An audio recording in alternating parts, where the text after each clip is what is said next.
তাহলে এই যে ইকবাল ভাই, আপনি এই জায়গায় একটা শরবতের দোকান দিছেন, আর ওই জায়গায় আমার আলী কাকার একটা শরবতের দোকান আছে। আজকে আপনার দোকান থেকে একটা শরবত খামু, আপনারা কিন্তু মিলতাল করেন, দোকানদারি করেন। হানিফ, আলী কাকায়, আপনি না কি কন?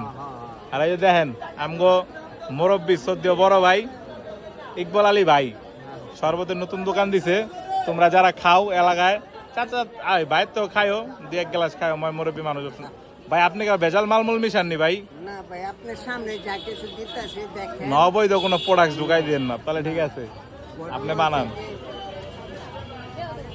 এটা আবার কি করলেন ভাই? লেবুটারে ওটার ভিতরে হালাই আবার হালাই দিলেন পাইন্ডি। এটার মধ্যে যে পানি আছিল আমি খেয়াল করিনি এটা। এমন কোন বানমুন খাওয়ায় না যে খায় মাথা মুথা ঘুরবো। এই কারণেই তো আমি নিজে খারাপ খাই, তাহলে আরেকজনরা খারাপ খাওয়াবো। আমি যদি নিজে ভালো খাই, আরেকজনরা ভালো খাওয়ানোর চেষ্টা করবো। ইকবাল ভাই সে একবারে রবীন্দ্রনাথ ঠাকুরের মতো সলিড ব্যক্তি।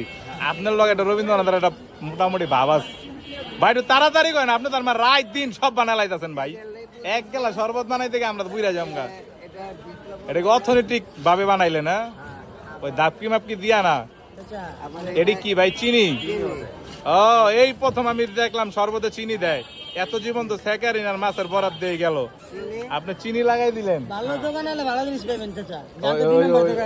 তাই নি? ভালো জিনিস কেমনে পাবেন? না না না, দেখেন বাইরের প্রসেসিংটা সুন্দর আছে।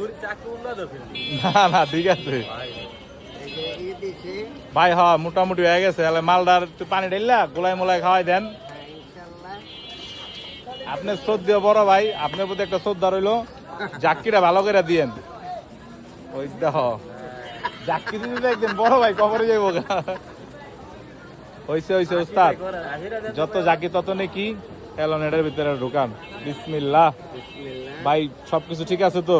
হ্যাঁ দেখেন, ভালো হলে আমার টাকা দিবেন। আচ্ছা ভাই, ধন্যবাদ।